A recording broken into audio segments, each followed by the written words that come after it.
What's going on, everybody? Welcome back to Wealth Webinar. Today, what we're going to get into is we're going to get into some real life problems. We always talk about tactical problems we solve with being your own banker and money problems and everything else. Today, we're going to bring on two guests that are going to talk about what happens when everything in your life comes crashing down.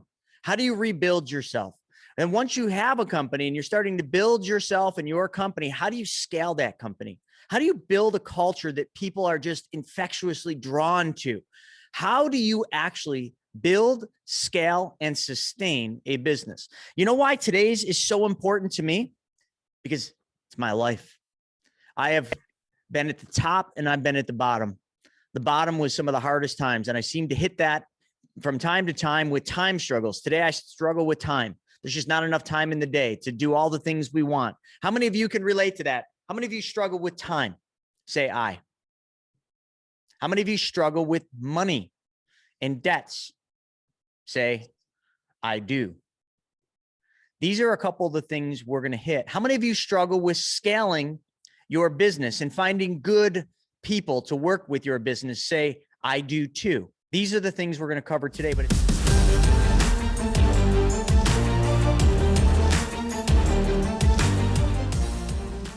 Stephen, just, if anyone doesn't know who he is, he's my partner in crime. He's behind so many of the things we do here at the Money Multiplier and the Money School. Most of you have probably done a call with him. But one of the important things with building a business that's taken me, most of my life to realize, I started my first company at 16. And during that journey from 16 to the age of 44, I have ridden the roller coaster, to say the least. I have been proverbially on the financial hamster wheel. I've gotten off the hamster wheel. I've learned how money works. And then as I learned how money worked, I learned to solve other people's problems. And as I started solving other people's problems, I started solving more and more people's problems, which required me to build a company with other people solving problems. In building a company with other people, you have to build a culture that people are attracted to. Otherwise, those people come and they go. And we're going to talk about how you do that. And then we're going to talk about when you get super busy in your company. How many of you are super busy where you just don't feel like there's enough time in the day? Type in the chat, time, because this is where I'm at. I'm at the point where I'm struggling with time. And it's a beautiful problem. And some people that don't have this problem would be saying, oh my God, it's the best problem you could have. But my problem is there's too many people that want to talk to us. There's too many people that need our help. So how do you make more time in your day, or how do you make better use of the time that we have? Because we can't create more time. Time is the one thing that is finite. Some of you might say, well, Bitcoin's finite too. But yes, time is the one thing that is priceless. Bitcoin is not priceless. Bitcoin has a monetary value. Where's it at today? Can anyone tell me where Bitcoin is so I don't have to look? Is it at 38? Is it at 40? Is it down to 42? Where are we at today with Bitcoin? Or maybe we haven't even broke the $40,000 mark. You see, there's a value you can place to those things. Time is the one thing you can't put a value to. And you have to make hard decisions as to where do you spend your time? Who do you spend your time with? How do you actually use the hours that you have in the day? And some people try to create more by saying, oh, I get up at 3 a.m. and I work, like my friend Pace Morby, he gets up at like 3 a.m. and he works. Well, what if you just can't do that? What if 3 a.m. is just not feasible for what you do because you just can't get enough sleep if you get up at 3 a.m.? Because getting up at 3 a.m. means, I don't know what time you got to go to bed, 7, 8 at the latest, maybe 9, but then you're always going to be fighting for the time that you need to rest. And rest is one of the most important things. So you can't discount that. So how do we best use that? Well, what we're going to do is we're going to bring on two guests today. We're going to bring on my friend Jeff, and we're going to bring on my mentor, Randy Garn. And we're going to talk about these things. We're going to talk a little bit about the journey that Jeff's been on, but you're not going to hear the whole journey. If you want the whole real story in person, you're going to have to join us out in Utah. There's 5 seats left. That's all we have. 5 left because a couple of people dropped out. We sold a bunch and we have 5 left. So we're going to have 5 seats open to actually meet both of these individuals that are coming on today's show to tell you their story, to talk about how we can best use our time, how we can build a culture, how we can scale a business, how we can stop and create solutions to our money problems. And we're going to do all that in the next hour and a half. So I hope you are all ready. I hope you all have your coffee, your tea. Maybe some of you are already hitting the scotch, whatever, to each their own. It doesn't matter because today's going to be a wild ride. Stephen, what are some of the things that really people need to be aware of with culture. Let's talk just a little bit about culture now. Yeah, I mean, it's really so important. And I believe I see Jeff here in the, you want me to promote him to panelist real fast? Yeah, why don't we do that? Let's see. All right. Hopefully that worked. All right. So, I mean, whenever we start, what we talk about business, systems, processes, duplication, being able to automate things, like that's great technology, but there's always the missing part of that equation, and that's people.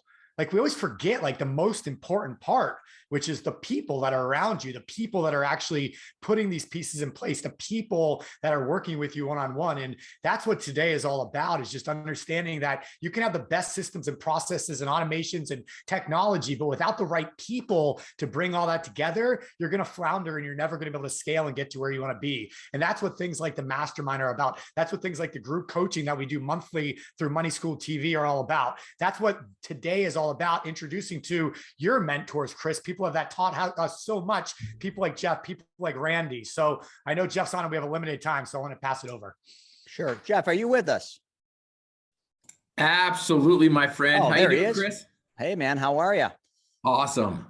All right. So, folks, you all probably don't know who Jeff is. Maybe you do. If you do, you've already kind of known the special things that he gives, and the time he gives is very valuable. Jeff I met him. I don't know. How long ago was that, Jeff? How long ago did we meet? You know what? It seems like yesterday. It does, but it wasn't. But it was at Caesar's Palace there at Duck Vaughn's Dr. Duck's event, and I got to meet one of the most amazing persons on this earth, and who was an athlete similar to myself, and I look up to you literally and figuratively. Oh man, thank you. And I was so thrilled when I was actually out in California, I think a week ago, and you were there. I'm like, yes. It's funny how we just keep bumping into each other. But I remember when I first met you, and I knew nothing about you. I knew what was obvious to the eye, which I'm not going to share that quite yet. But I had no idea who the man was. I had no idea what your journey was. And one of the things that we were talking about today, and I thought that was a really good topic, as a prequel up to when, some lucky 25 folks get to meet you out in Sundance in Utah, and they get to really not just hear the story, but they get to see the story, and they get to see the perseverance that you've gone through. But, you had an interesting, upbringing. You were an athlete. You had high aspirations of being a professional football player, which I'll let you talk about. But then in life, life sometimes throws us a curveball.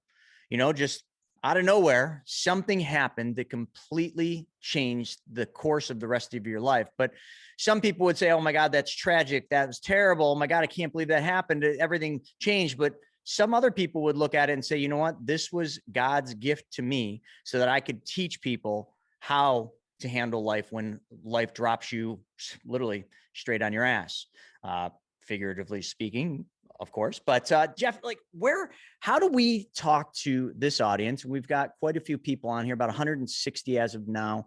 How do we talk about those points where we fail, or where something in our life just slaps us and, sends us on a different course? We can either fight it or we can embrace it. And I'm sure you did a little bit of both, but can we start there? Yeah, absolutely. I like to call it the law of the harvest. The law of the harvest. I love it because what we reap is what we sow. And so often that I've learned, even including myself, going through this journey, that sometimes we plant potatoes expecting pineapple, if I can use that analogy. I've learned that pineapple takes 3 years to grow. If you've ever been to the Dole pineapple plants there in Hawaii, but potatoes, they just come each season. But a lot of us plant potatoes expecting pineapples. And the law of the harvest is if we plug into the laws of the universe, we're going to reap the rewards. And what I love here is fruit is true to its nature. If you apply pressure to fruit, what's going to come out? Juice. If you apply pressure to apple juice is going to come out. If you apply pressure to a pineapple juice is going to come out. But here's what's interesting. Human beings are the only creation that I know of that's not true to its nature. We were created to create. We were created for greatness. We have the ability to achieve our dreams and desires, but for whatever reason, we are not living up to expectations. And one thing I've learned is when we apply pressure to human beings, what comes out? Not human juice, but what comes out is what we've put in.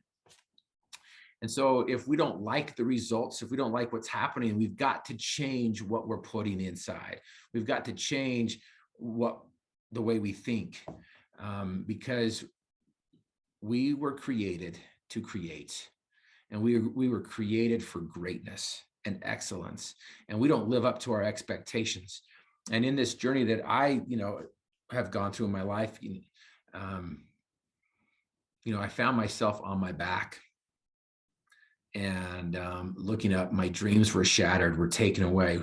And I don't know if any of your listeners have experienced that before, where, their dreams have been shattered, they've been taken away, or, maybe from somebody else, maybe from their selves. But we're all going to Why don't find we ask ourselves. them, Jeff? Let's take a second and ask. Yeah. How many of you on this right now, you got over 160 of you. How many of you have ever had your dream stripped from you for one reason or the other? Say aye. Let's just get a gauge and see how many. So we got a few coming in. There we go. So some of them can relate to that. And I'll put a big eye in there as well.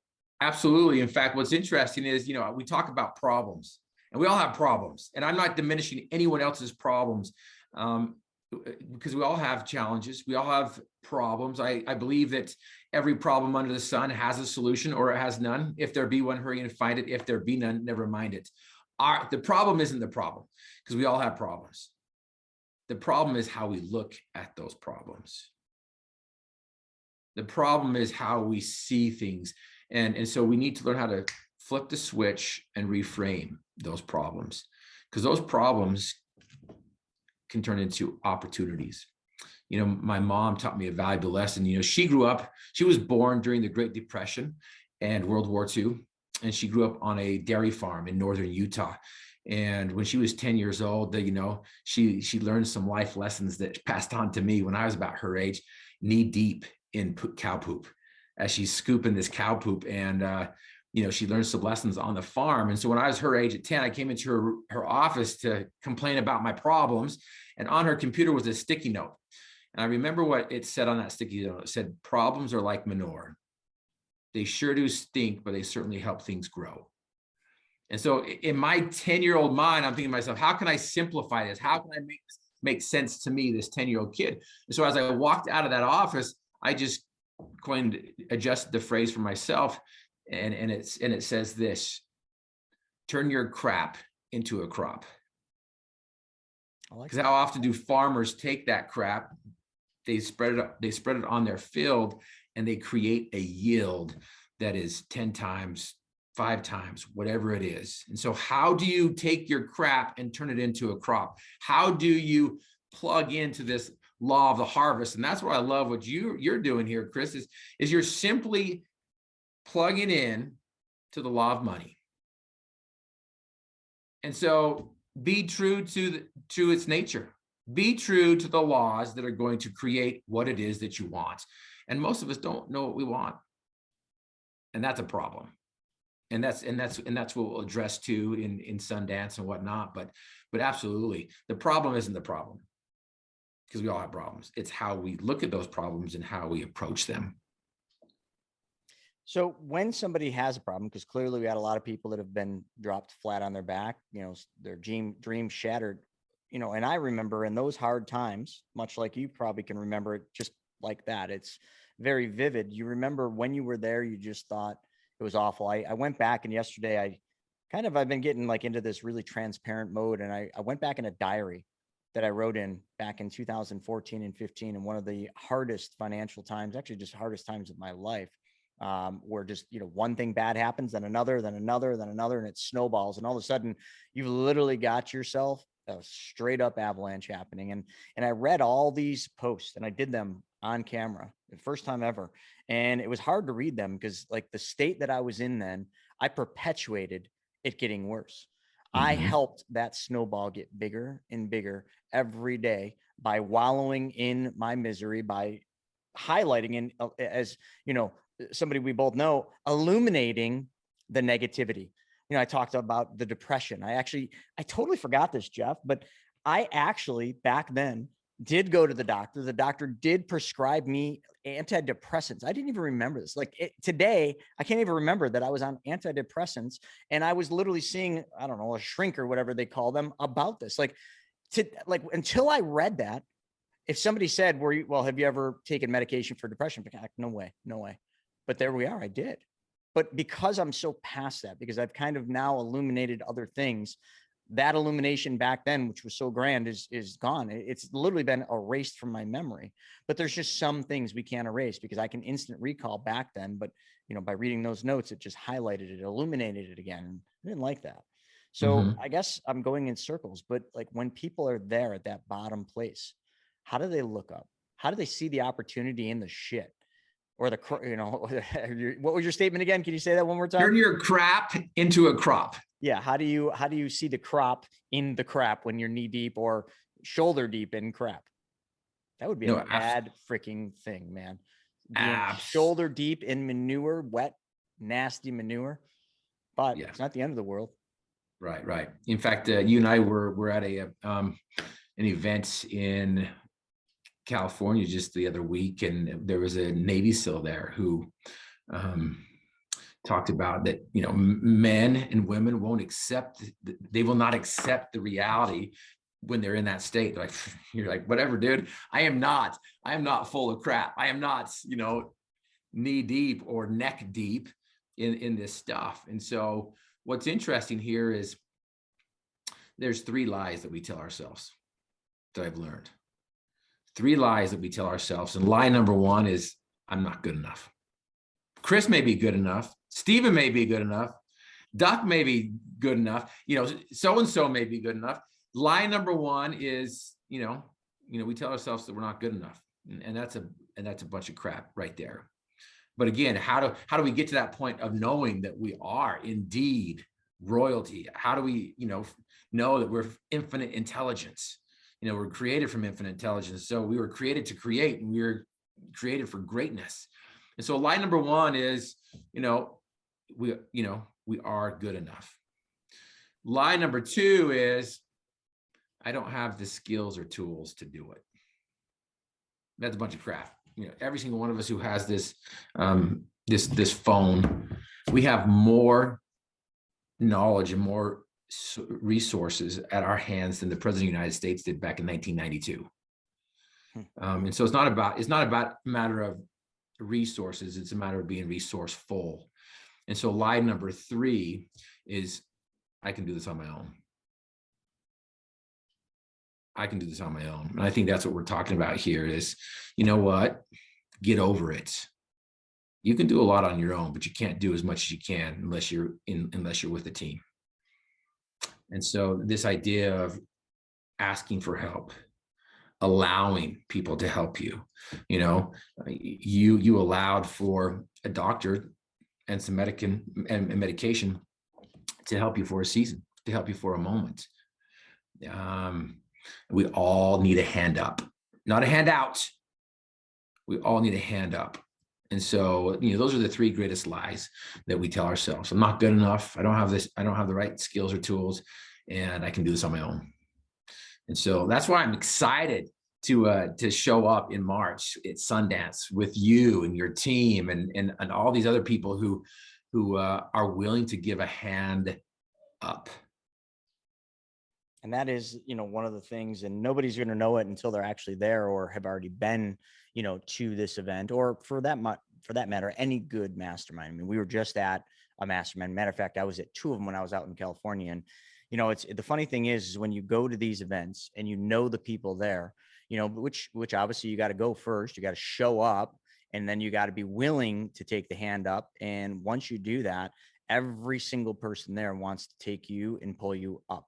And that's the unique thing. And it's very difficult to explain what happens at these masterminds. It's very difficult to, say, well, this happened and that happened and we did this and we did that, but you can't really gather that or really visualize that until you actually do it. And it's not just 1 or 2. I mean, I don't even know how many masterminds I've been to. I can't even imagine how many you've been to, but every single one of them, was the same. And each time you go, you meet new people. So there's always new people trying to bring you up to another level. And nobody there is trying to take from you, at least at the good masterminds. You know, you go to the bad events, it just seems like, you know, there's a lot of people trying to take from you. They're all trying to sell you something. But at a mastermind, you paid to go, to be surrounded by people that think like you or think above you, and then want you to be at their level instead of wanting to keep you down at a lower level. Like so many of our friends and family members, for some reason, they never want us to excel past their point. And I think that's a hard thing to sometimes rationalize with, because why wouldn't our family want us to succeed? Why wouldn't our brothers, sisters, our best friends want us to reach these new levels of success? It's always perplexed me, but it's become perfectly evident that it's not so much that they don't want us to, it's just they don't know what that looks like. They don't know what that feels like. And they don't have the skills or the ability to help you get there. So therefore they try to protect, which is try to tell you, don't do that. Oh my God, be careful. Those people are, you know, this or that's a scam, or, you know, we've heard it all. It's too good to be true. But how do they know? They've never done. And I think that's the unique thing. And, you know, I've seen you speak, you know, and you speak all over the country. How many speaking engagements are you doing now? I mean, now that COVID has opened up, man, we're killing it right now. January and February, we've almost done as much January, February as we did the whole last year, and it's we're killing it right now. I'm looking forward to finishing this. Well, we barely started this year, but to continue to grow and to keep going. And that's something I wanted to mention as well, that you're like talking about going to these masterminds. Like, man, I don't know if I can afford it. Really, you've got to flip the switch and reframe it. And says, I don't know if I cannot not afford it. You only have 25 spaces available. And it's like, I need there's only 5 left. You only have 5 spaces left. And it's like, you know what? I cannot not afford it. And so people like sit back and wait. They're like, you know what? Once I get the answer, then I'll act. Doesn't happen that way. You have to act, then you'll get the answer. And so often, and I'll be pointing to, you know, speaking to this point, but we as individuals base other people's possibilities on our limitations, or vice versa. Other people base, you know, we base their possibilities on our limitations, or vice versa. And so, you know, we reject what we don't understand, and we base our possibilities on what we know. But if we've never done it, we can't know it. So we have to surround ourselves by people who have experienced it, who do know it, who do want to lift you up. And when the tide rises, every boat rises. And so it's, you know, I love it. You said that, you know, every mastermind is the same. And I think maybe what you meant was every mastermind that you go to is the same, is that you find value because you find the value, but not every mastermind is the same. And the lineup that you have with your event coming up is not the same. You are going to get things out of that you can't anywhere else, because the people that I know who are going to show up that day are there to give. And I've learned that every great man and woman of history is a man of service. And that lineup wants to serve, wants to give. And so anyway, if any of your listeners are here wondering if they should go or not, and again, I know this isn't, you know, I wasn't invited to come on here to promote that or anything like that, but I'm just saying, take advantage of it right now. Take advantage of going there and getting what you need, so you can receive that hand up, so then that you can give that hand out. And there is my good buddy Randy Garn. Coach, how you doing, buddy? Dude, if I was any better, I'd be twins. Life is good. Life is nice. Good. I'm just another day in paradise, Coach. Oh, I'm telling you, man. I just wish I had your beard. I mean, that's what I need. Oh, that is an epic cold. beard. It's cold today. I mean, both you two. What in the world? What's happened to me? I'm telling you, real men have the facial hair, but giant of men, you know, go without, I guess, because Randy Garn is one of those giants, man. I love it. Oh man. Yeah, well, two of my favorite people, Chris. I mean, it's good to see you. You're up there in the cold Buffalo, New York. And I mean, dude, Jeff Griffin is a living legend. And he's such an inspiration to me. And just, I mean, I've learned so much from Jeff, both heart, mind, mental. You guys are just both great givers, and I'm glad to be on today. Absolutely. Likewise.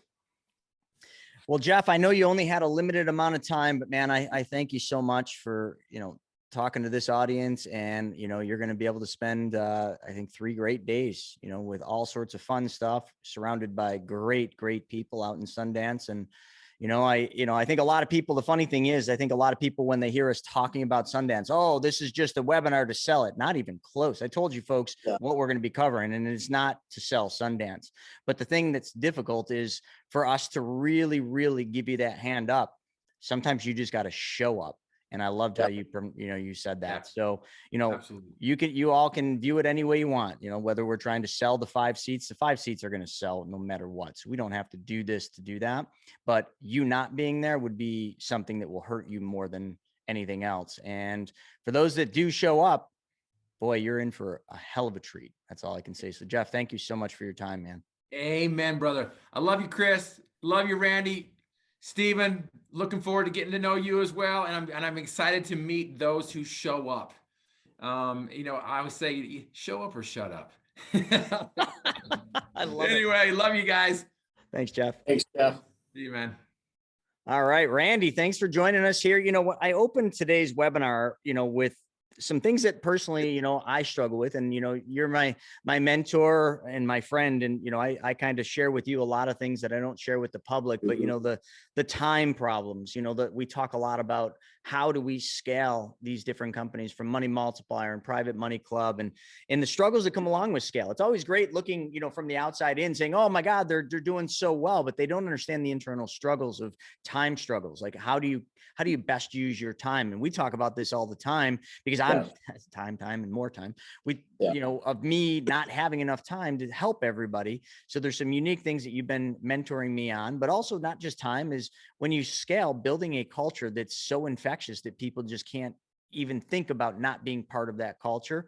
So I think those are a couple of the things that I think could be really helpful, because when I was talking to everybody here, asking them if they struggled from it, any of these things, not enough time in the day, and, money problems, or just scaling problems, and not being able to attract good talent and good people to build their organization. So wherever you think we should start with, let's just talk about those topics.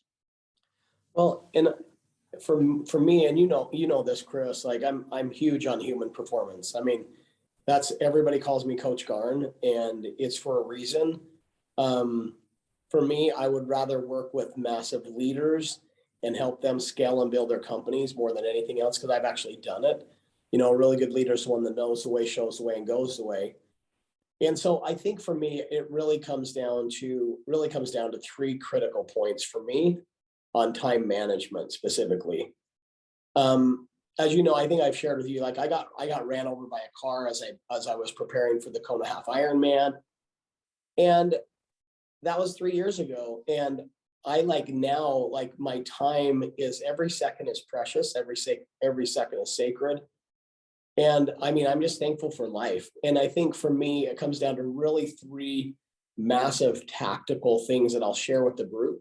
And then I'm going to go deep on this at the Mastermind at Sundance, because I'm a partner with Brendan Burchard on High Performing Habits, High Performance Institute.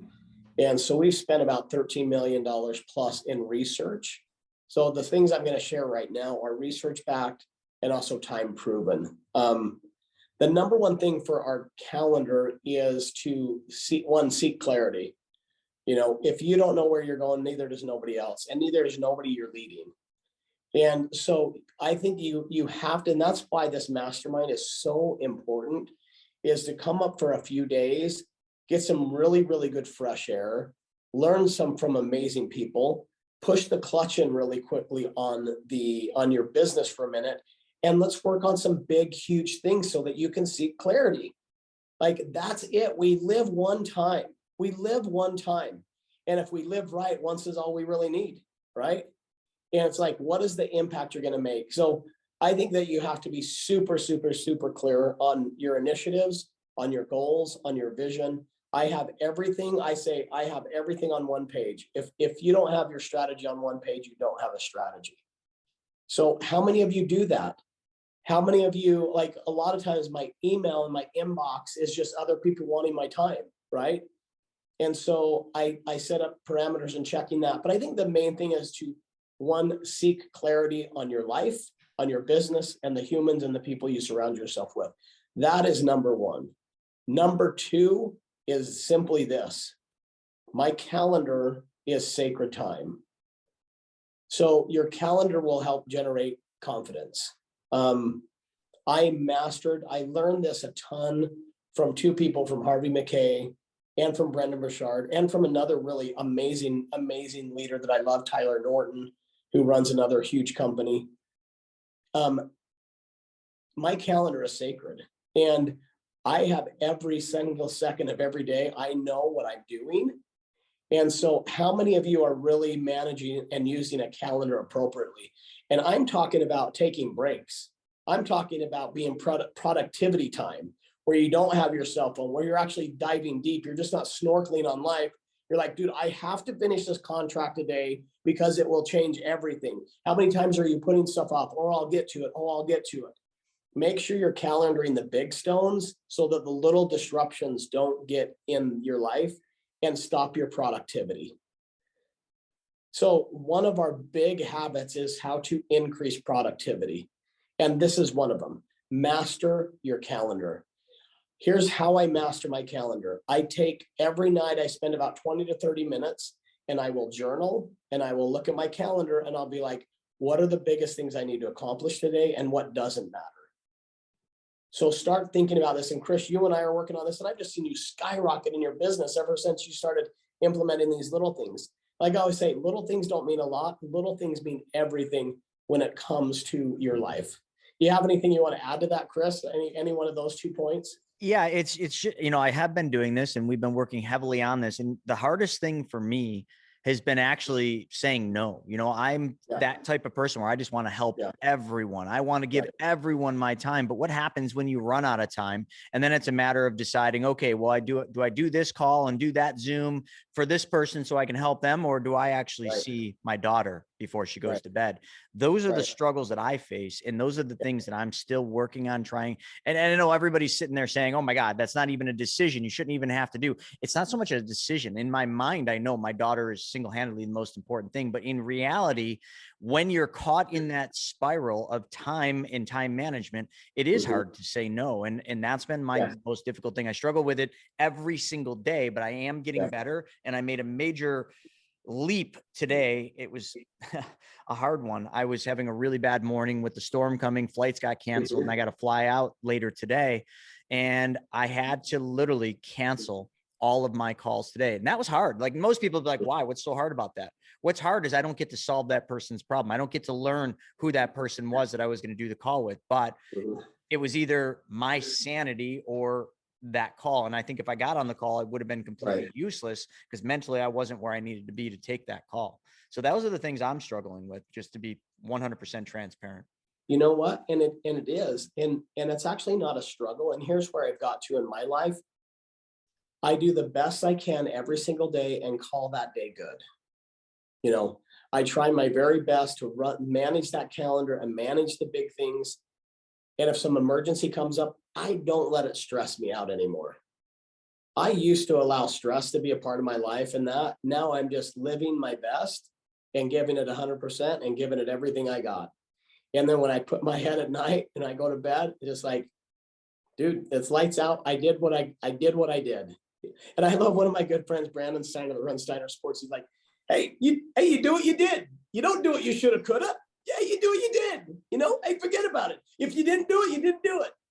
Too many times you're like, I should have done that. I wish I could have done that. It's like, you know what? At the end of the day, we will be judged on what we produced and what productivity we made, and not the wanna do. And there are creators in life, and there are learners, and there are people that actually produce. There are a lot of people that will come up to the event and just learn and learn and learn. But I want people to come to our events that like, I want to do, I want to create, I want to go, I want to grow. That's how you manage your calendar on productivity. How productive was I today? Did I show up? Did I give it everything I got? Was I on my phone during that important meeting and I've given it only half of my attention? If you manage your calendar right, you can be very present. So that's number 2. You guys want to hear number 3? Who wants to hear number 3? Put a 3 in the chat. Let's see how many of you actually want to hear number 3. All right. We got Jade, Pamela, Teresa. You know, we've got Michael's in the house, dude. We got Shauna. Dude, what's up, Shauna? Shauna's the bomb.com. We got Ducks in the house. We got Mark's in the house. We got some good peeps. This is what I've learned is that for me, my dad always shared with me this when I left on to college. He said, Randy, never forget 2 things in your life. He said, 1, people are more important than things.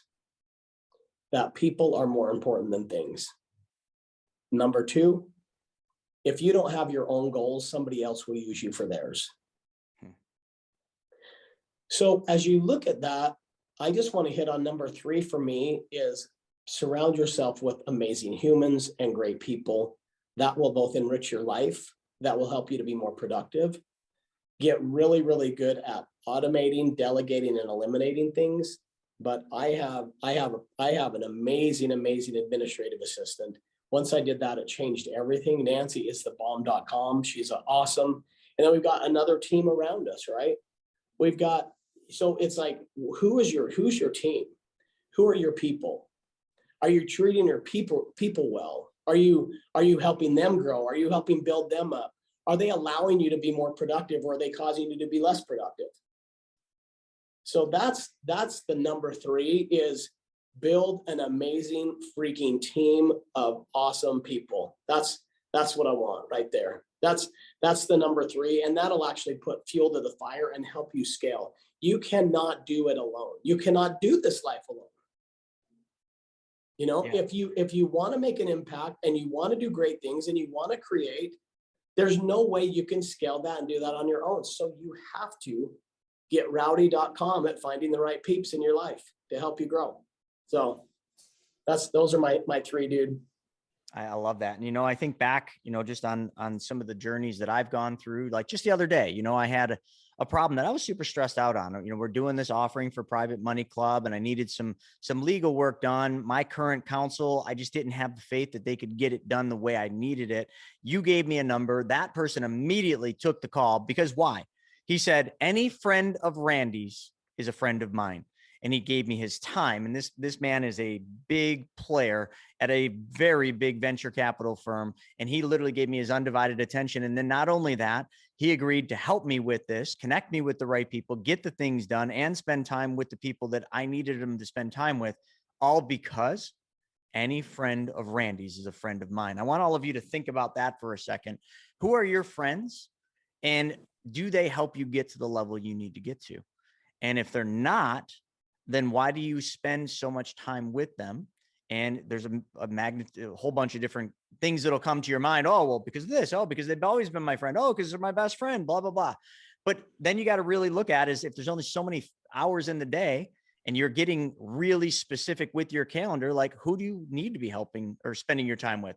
Is it the people that will put that hand out and bring you up, like what I just mentioned? Or is it the person that's going to be like, I don't know. I don't know anybody like that. Is that going to get you to the next level? Nope. It's going to keep you right where you're at or bring you down to the level you already came from that you don't want to go back to. So Randy, I appreciate your time very much. And I thank you for everything you've done for me, for our team, for all of us and helped us build this amazing culture. But also thank you so much for like everything you're doing with the experience out in Sundance. I mean, you're the one, not only this one, but the one we're doing out at your place in Wyoming. I mean, you're so influential in this event. I mean, we're doing it in your backyard and you made the connections to Sundance. You pretty much put this whole experience together. And not only that, then you're going to show up just like Jeff said. So I hope, 5 people on here want to be in this circle, want to be around you and Jeff and so many of the other people, because that's all there is left. And it sometimes boggles my mind to understand, why do we even have 5 seats left? And you're always saying that. How is that thing not sold out yet? Like what do these people not know? Well, it's a thing that I call, UAC, understand, agree, and commit. So now hopefully you understand kind of what we're doing. You can agree to it. There are going to be just amazing things that come out of that. And it's actually not a cost. If any mastermind that I've went to has always been an investment. And so you're investing in yourself, you're investing in your time. And so Yeah, I mean, if I'm just excited, those people that do commit, that I'll be able to spend some time with them and meet some great people. So it really is, these are a mastermind, and you get what you put into it. And I would tell everybody on here, bring up to me specifically, what are some things, what is I'm going to bring, for me, I'm going to bring the main things, the best advice that has changed my life. I just was with John Maxwell this weekend and spent a ton of time with him. And I've got lunch with him next week. And you think about who you surround yourself with. Is I want you guys to think about, what are the 5 big things that you need to solve for in your life? Bring those questions to this mastermind, and let's move the needle and make sure that it's a massive, massive investment for you. And so that's what I'm going to say. Like, invest in yourself and surround yourself with great people. Chris, you're awesome, man. Appreciate I love it, man. And all the work that you're doing. And thank you so much for your time today, Randy. Appreciate it. Hey guys, peace in the Middle East. You're awesome. Thanks, Randy. See ya. Oh, I love it, man. You can never get too much of that, right? Stephen, what are some of your takeaways from that, from both, Jeff and also Randy? Like, what would you say to that? No, I was just posting some stuff online. I mean, Jeff, I'm excited to meet him. Obviously, I've hung out with Randy a couple of times now, and just an unbelievable guy. And, you don't realize it from how humble he is, and just kind of just so laid back and relaxing. But I mean, what's he, he sold what, hundreds of $1 million businesses. And I mean, just what he's done in business and in life is just unbelievable. And the guy keeps pushing and pushing. Like he was saying, how he got run over by a car and could barely walk, was in the hospital training for a half Ironman out in Hawaii. And I know last I heard, he's right back at the training and going to accomplish his goals, even with that kind of setback. And, I don't know if we even talked about Jeff's story, but just his story is unbelievable. But stuff like that's so very important. And when you want to take things to the next level, and, it's, though all those guys are going to be there in March in Utah. We don't know if they'll be there for the next mastermind, over the summer up in New York. And then Wyoming is going to be a private event. It's not even going to be for sale, with something new we're doing, private money clubs. So this is pretty much your only chance this year to get around these kinds of people. So if you don't want to wait for 2023 to start putting yourselves in the right position, you got to get to Utah in March. I mean, it's as simple as that. It's 5 weeks away from today, 5 weeks from today, believe it or not. Time's flying. I just don't want, it happens so much. Like, I talk to people all the time on the phone, and they're just like, listen, I wish I would have got started with you guys last year. Like, I'll talk to people I talked to last year, and they're like, man, I can't believe I didn't get started last year. I just had life in the way and all this stuff. And, procrastination has always been the number one thing that stopped people from achieving their dreams, just putting it off. And then all of a sudden you're looking back year, 2, 3 years later saying, man, what if I would have just gone for it 2 or 3 years ago? What position would I be in today compared to where I am? And I don't want that to happen to anybody that's on here. So it's just so very important to realize, hey, let's take action. Let's make things happen now. We'll figure out the rest of it later. And to me, that's what it's all about. Yeah. And I have a story, because earlier I kind of, was pretty transparent about, like those hard times I went through in 14 and 15, and how I went back to that diary that I wrote during those times. It was painful. And then it was even more painful to read that into the camera. So I want to hit that in a second for Derek, because Derek posted something that's very important, because he's thinking the same way I did back in those times. And I'm going to explain what I did, Derek. But the other thing too, real quick, just all of you that are coming to Sundance, in the chat right now, any of you that have already committed, can you just put committed in the chat? I just want to do kind of a roll call of all the 20 people that are right now committed to going out. So just put committed in the chat if you are one of the ones going. So there we go. We got Duck, we got Teresa, and I know we have more people on here that are already going, because I saw a bunch of the names. And as those are coming in, I know we got more than 2, but there's 20 people coming. So all the ones that right now are listening to this and saying, you know what, wow, I need to do this. I want to go. I want you in the chat to put, I will. That's all I want you to put. I will. So if you're not already committed to going, like the ones that are putting in, I want you to put, I will. Because sometimes, what we have to actually do to get to the things we want is tell ourselves, or give ourselves permission to do it. By you saying, I will, you are giving yourself permission to attend this event. There's only 5 seats left. Matter of fact, I mean, we kind of had 2 of the other seats gone. So there's technically 3, but that person didn't commit by 1. And I told that person, I said, if you don't commit by 1 p.m., I'm opening your seats up. And here we are, we're opening it up. So look at all those names right now that said, I will.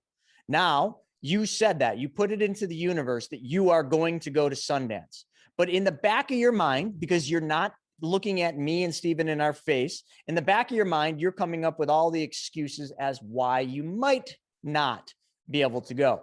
Oh, well, don't I have this going on? Oh, the football game's on, or this, or, oh my God, I don't have the money. So let me tell you a story. 2014, when I was writing all those things down, me and my wife were flipping a lot of houses. I was a financial advisor. I had just in 14, I had not yet left the firm that I was at. I was there for 14 years and I had not yet left, but in my mind, I knew I was in the wrong place. I knew that the ethics and the ways that this practice was being run were not in line with the way I wanted to handle my business, my financial advisory business. So I was up in the air about, who do I want to be when I grow up? Where do I want to be? I was interviewing with other companies. I was interviewing with Prudential. I was interviewing with RIAs. I was interviewing with investment banking firms that wanted me badly and were willing to throw big money at me because I had 700 clients and all these things were going on. And I remember I was so torn. And it's funny because Duck V was the first person that I met at this event that I'm telling you. And there was this event coming up. It was put on by Mr. Greg Reed. It was a mastermind at his house. Now, I had met Greg Reed through our real estate ventures and through the coaching program we were in the real estate venture. And Greg invited us, to me and my wife, to come out to this mastermind. But I was talking to Larissa and we were so hard up for money. We're literally broke. Every contractor was stealing from us. Houses weren't selling for as much. We had properties that we were losing money on. Like when I talk about a hard financial time, like I had nothing. I had to sell things. I had to sell our dream house. I had to sell cars that I had just to literally get to the next day. I remember days where I thought there's no way I'm going to be able to make payroll the next day.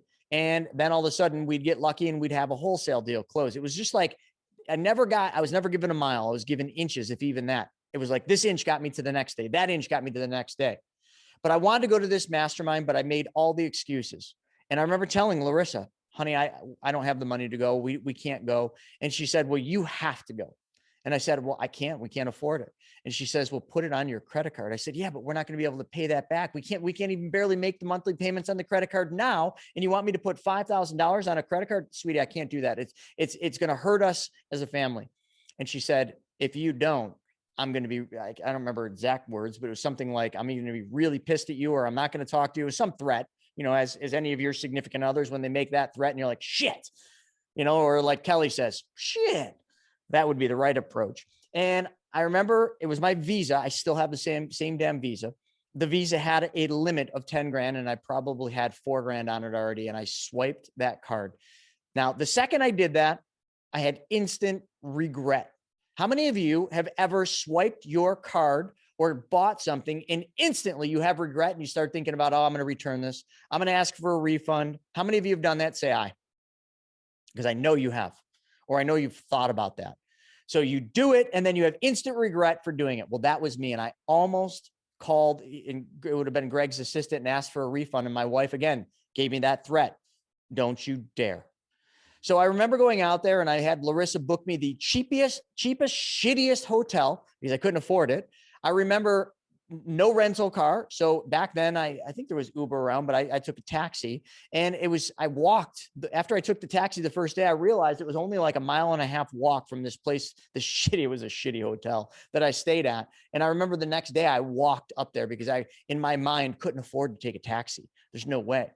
But I remember at that event at Greg's house, the first day I got there, I felt so out of place. I felt like this little peon, and there's Duck V. And back then he was a surgeon. He was really sharply dressed, and the founder of UGG boots and the guy who created Pictionary and, the founder of Make-A-Wish and all these greats were there. And then there's Chris Naugle, a nobody, a guy that doesn't even know whether he should be a financial advisor, a real estate investor, or what he should do. He was so torn.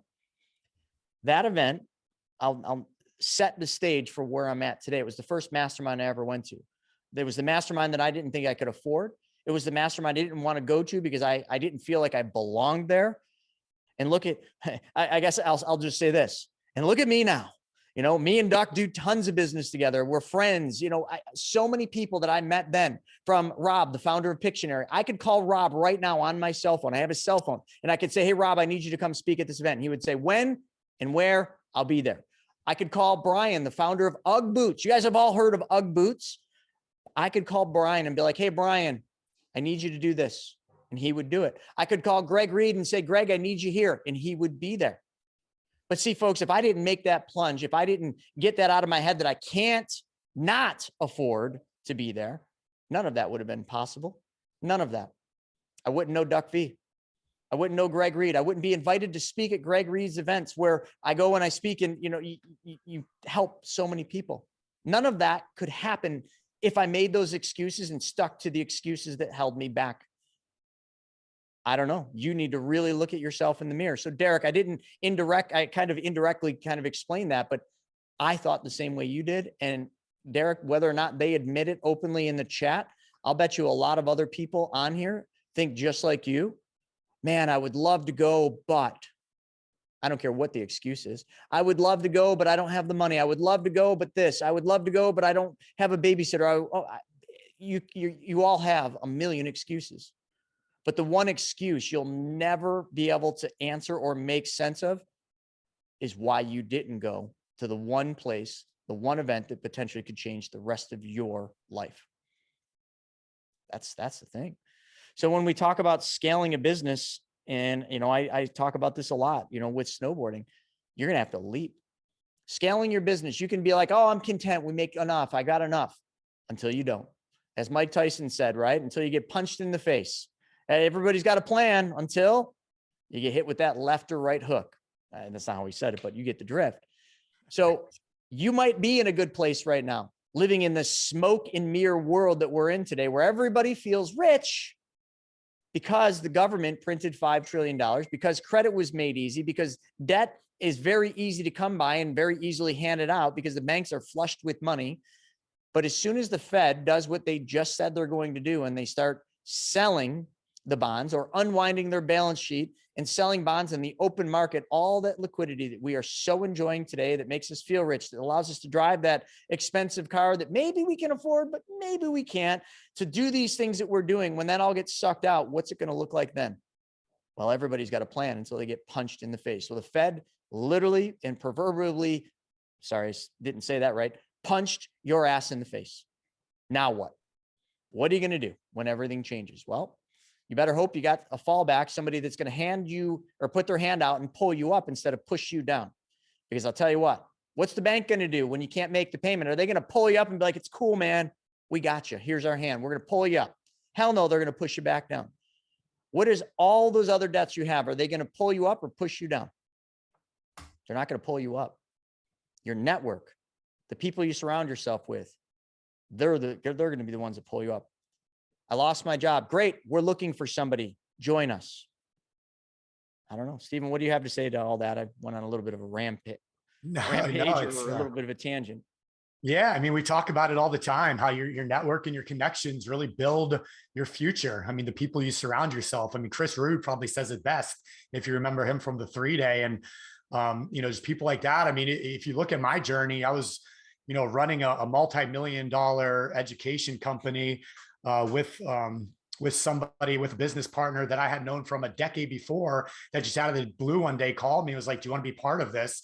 And I was like, absolutely. And that led me to meeting Greg Herein, who, you know, ultimately introduced you and I, Chris, and, you know, you introduced me to Money Multiplier and Brent Kessler. And, you know, 3 years later, we have what we have here now. So it's amazing how each stepping stone in life leads to the next thing. And I can guarantee you that people that we are going to be hanging out with in Utah in 5 weeks from today, I guarantee you we're going to be doing business together later this year. We're going to be doing deals together. We're going to be doing things together, because that's where you meet people like this. This is how you have people take you to the next level, by either, if you're the one at this level, like Randy Garn, by giving back to people like you and I, Chris, and everybody else, and people like us that are getting to Randy's level. That's how you get there, by surrounding yourself with those people, by learning from them, by following them. It's no different from what we do every single day with the Money Multiplier and creating success through doing what wealthy people do, doing what the banks do, mimicking what they do. There's no reason to recreate the wheel.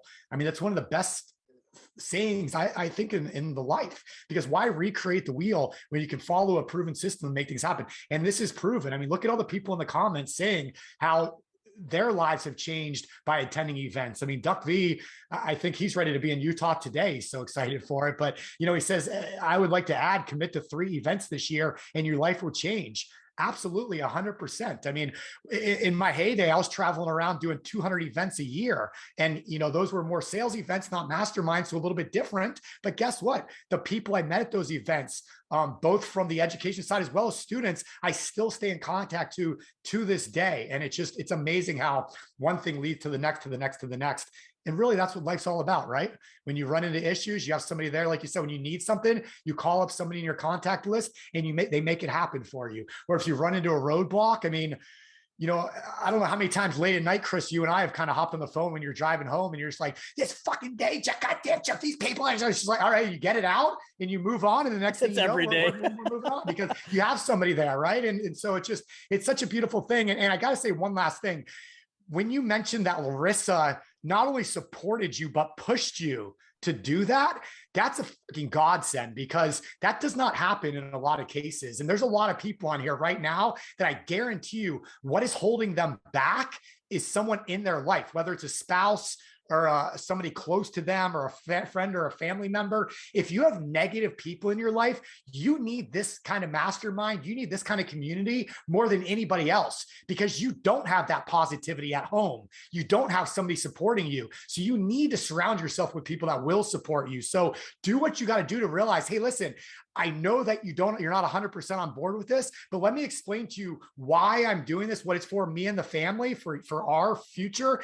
And if they're still not behind you, then, you know, maybe it's time to start evaluating who's around you in your life. And you hate to say stuff like that, but I've seen it happen over and over again. And it's so true. So the people you surround yourself with are going to make a huge difference in how things happen for you in the future. There's something really interesting, you know, in the chat. I want all of you to read the chat. Duck V just posted this. Duck, are you talking about the event that I just mentioned at Greg Reed's house? I want to know if that's, holy shit. Here's what he said. He said, the first mastermind, which is the event I just spoke of at Greg Reed's house, I was so broke, I had to do monthly payment plans, or a monthly payment plan to pay for it as a surgeon. So let me just explain to you my perception as a newcomer to that event. When I got there, if you had asked me, you know, about Duck, that really sharp dressed, you know, surgeon sitting over there, I would have said, that guy's a multi-millionaire. You see, perception is not always reality. You know, that's what I perceived. I bet you that's what everybody else perceived. That's the first time I was ever told that he had to make monthly payments. As a surgeon, he was broke. Now I know his story and I know what things happened, because that was, you know, a very tough time for him as it was me.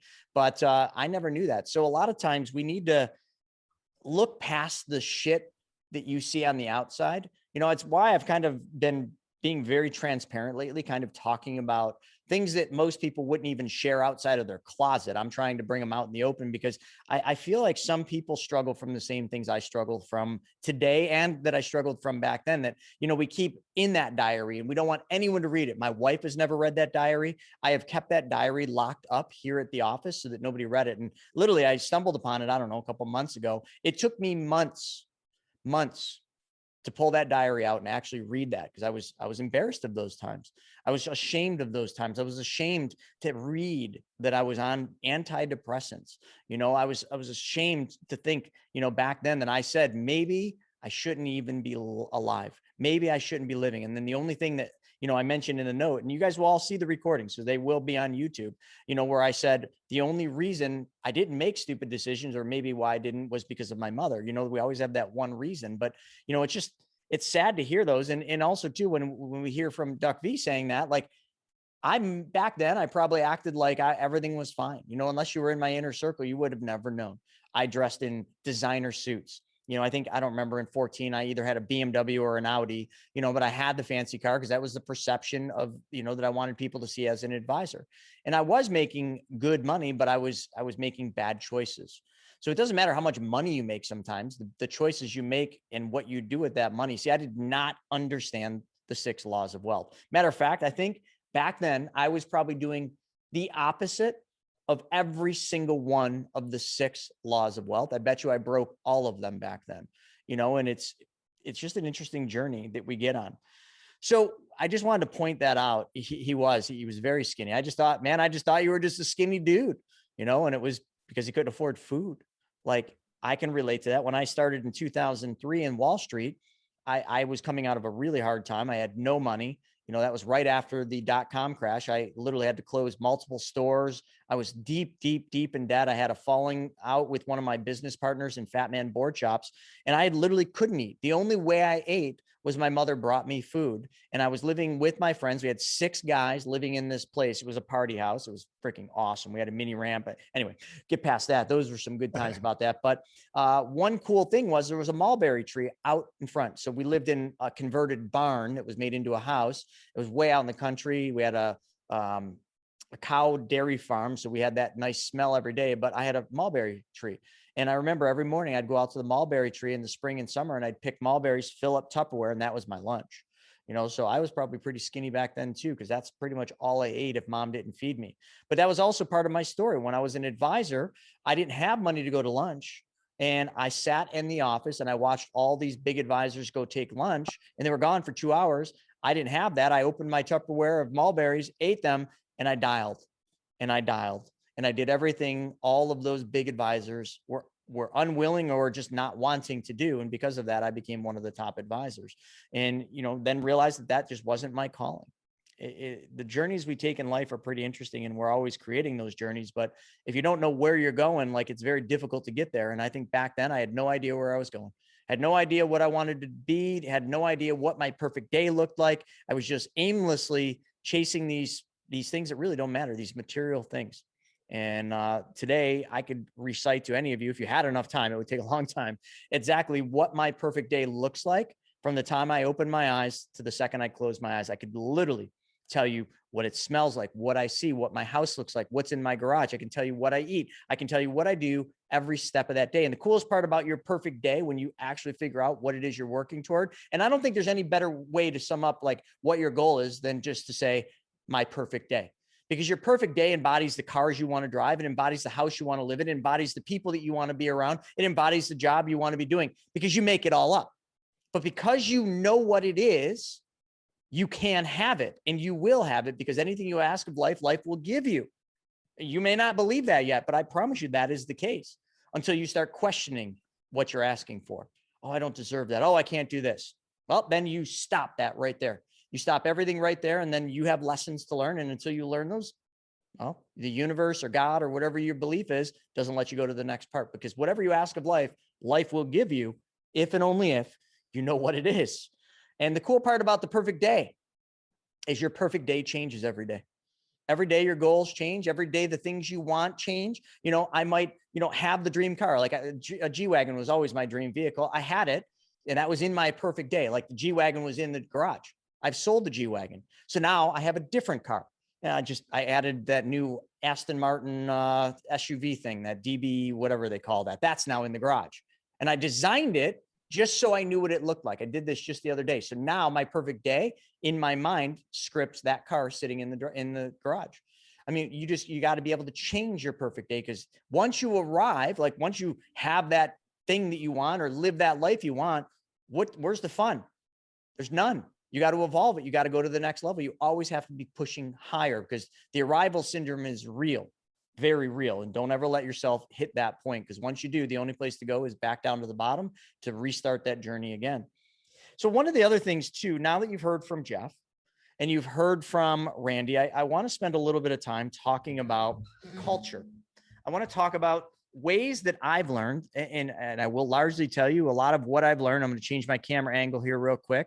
A lot of what I learned about building a culture was from reading books, but not just reading books. It was also from going to masterminds and seeing high performers or big companies and how they interacted with their staff. Because a lot of times these people that had successes at these masterminds, they would bring their staff with them. And I was always like, wow, that would be expensive. But then I started trying to figure it all out, and I started really paying attention and reading books on this. And the best book I ever read about culture is a book that was written about Netflix. It's called Powerful. It's an all red cover if you guys are looking for it. I can't I can't remember the name of the author, but she was phenomenal. She was like their lead HR, but she was friends with the owner. And in this book, in my journey to building a culture, here's what I will tell you a culture is built on. It is built on principles. You have to absolutely have principles within your business. Principles, not rules, principles that your business operates on. You also have to paint the picture for everyone in your organization. I don't care if it's the janitor who cleans the shit off the toilet. That person is part of your team and your culture, and you need to instill in them where you and your company are going. And what I try to do, we do 2 huddles every week. Some people don't do that once a year with their staff. We do 2 huddles once a week. And in those huddles, we talk about just normal business stuff, but I always try to explain my vision of where these companies are going, but not just the vision, but I also try to explain what problem we're solving for other people. Because you know what? It doesn't matter how much money you pay an employee. This is going to break down a false belief for all of you. If you think you attract good talent and good people and keep them because you pay them more, or you give them big bonuses, you are sadly mistaken. They will take the higher pay. Nobody will ever not take the pay. But if they don't believe in your vision, if they don't believe in the problem you're solving for other people, and they don't find a higher reason than just money, they will be short-lived. Just look at the tech industry. You want to understand, they pay these guys hundreds of thousands in bonuses, and these people are constantly jumping from one company to the next, except for certain companies that build a culture. Apple has a tremendous culture. How many people do you know that work at a high level for Apple that actually are out there looking for new employment? They get offered jobs every day. They're the top of the top. They're talented. They have the skills to serve any company in tech, but very few of them leave. And if you think it's just because they're making, so much money that nobody else will pay them, I guarantee you Google would pay them triple their salary, but they can't get the culture that they have in Apple. The same was true with Netflix, and the same is true with Money School. What I try to do is not just paint the picture of where we're going.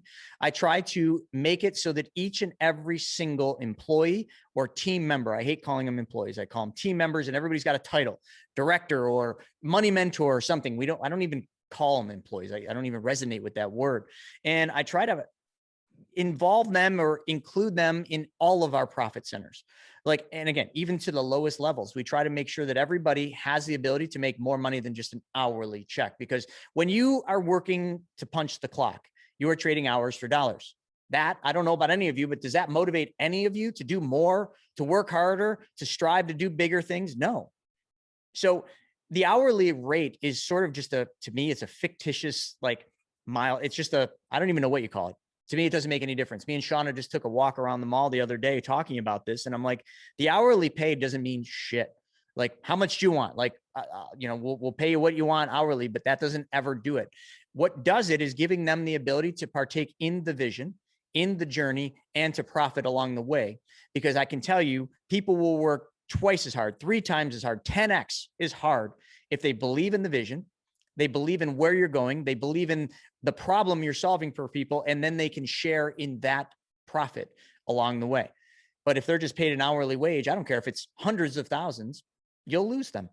The culture is a very delicate thing too, and it can be broken extremely easily. And I worry about this more than anything else, because sometimes I'm like a fragile little, porcelain doll, not in the sense that, but I'm so high strung and type A personality that I get to a point where every day, my old business partner said, every day is the worst day of your life. Some days I feel like that because I'm just trying to do too much.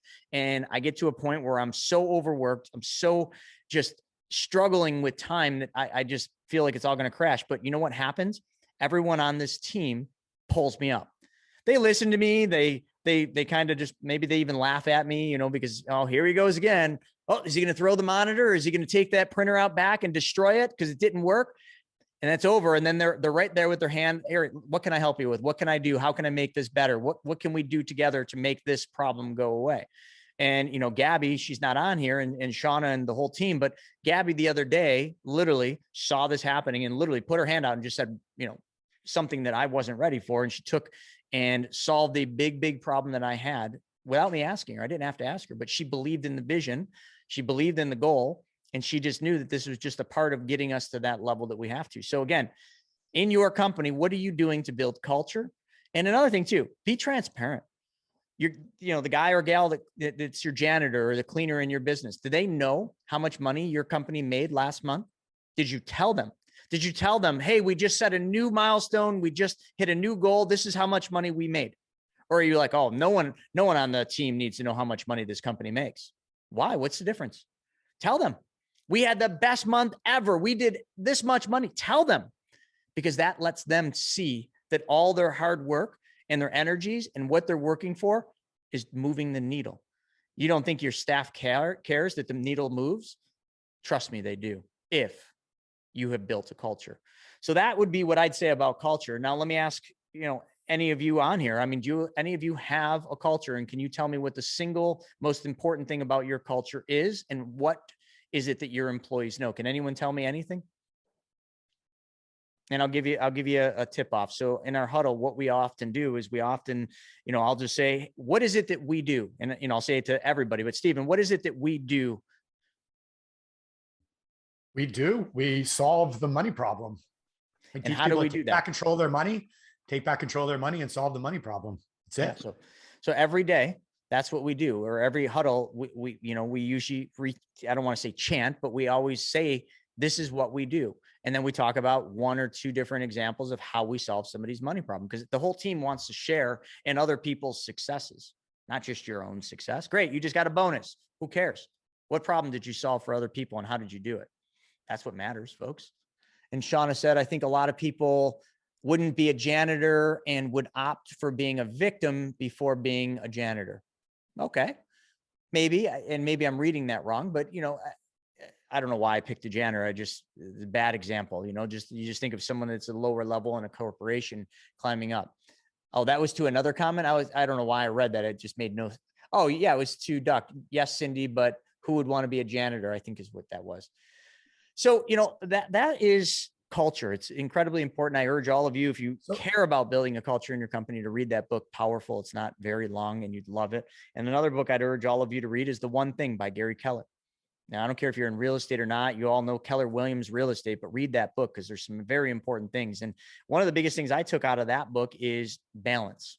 We're always struggling and striving to have a work-life balance. How many of you try to actually have a work-life balance? Say I.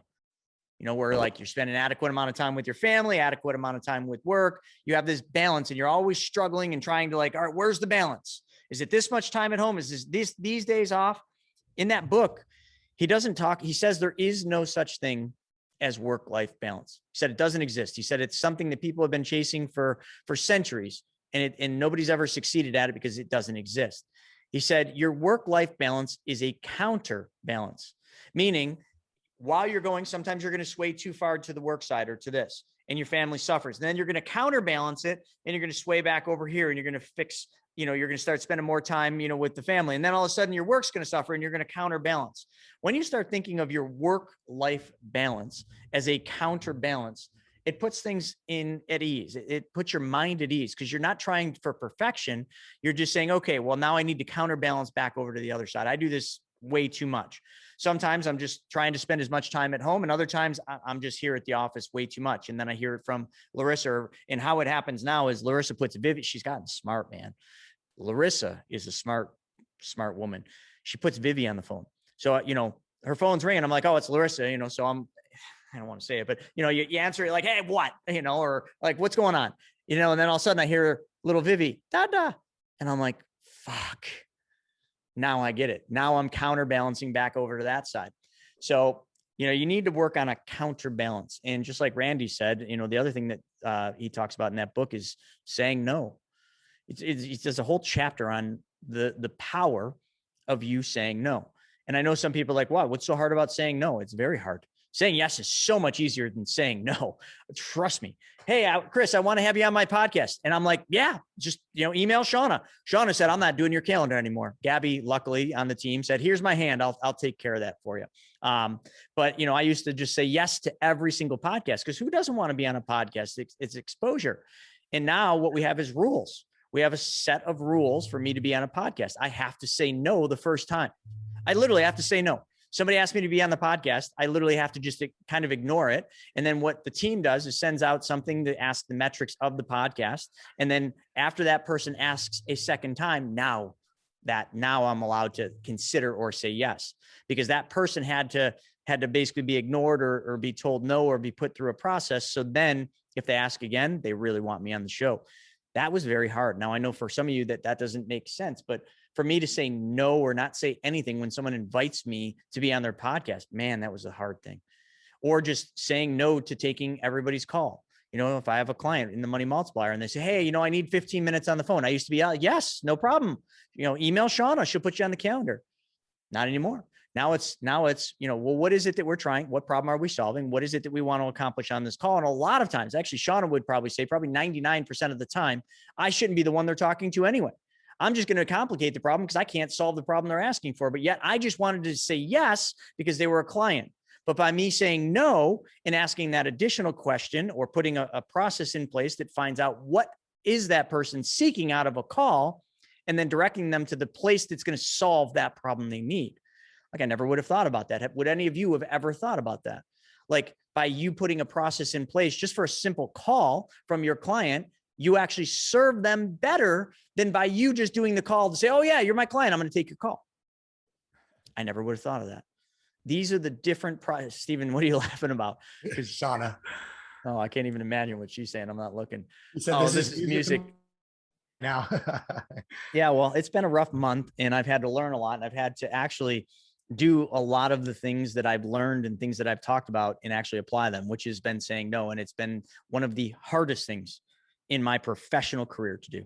Hey, Chris, how cool is this? Real fast. So, sorry to interrupt you, but I just got this message come through. So when Randy was talking, I just put a quick little post about Randy on my Facebook page. And I had, so the business partner I was telling you about that I was running the business with that introduced us to Greg Hurling when he became a partner. She just texted me and said, oh my gosh, I used to work for Randy Garn like 20 years ago. So she was on the first season of The Apprentice. And right after The Apprentice, she was figuring out her professional life and worked for Randy Garn. And she was just saying what an awesome guy he is. And it's just crazy how it comes full circle, how she was with him for 20 years, 20 years later, we now, you're one of your mentors, comes to our masterminds, you're in business together, things like that. And it just all comes together. It's so cool, man. Just that's what masterminds do though. You just meet people that are lifelong relationships. Oh, I agree. And Mike just said something pretty funny. He said, Chris, I have a tech podcast. I will never ask you to be on it. Actually, Mike, I'd probably be the best guest on your tech podcast because I'm the guy that doesn't know how to use any tech. So I'm the guy that you need to troubleshoot all of the tech you design and talk about on that podcast. I'm just messing with you though. But yeah, so, folks, listen, we talked about time management. We talked a lot about, getting shit on and falling, on your back, quite literally when you hear, his story, when you hear Jeff's story and what he actually meant by falling on his back, looking up, you don't know what it is. And I'm not going to let you know until you come to the mastermind, until the experience where you can really see what happened to him that changed the course of his entire life. And then what he's done with that challenge, that one thing that most people would have looked at as being like, that's it. Everything I wanted out of life is all over. It's done.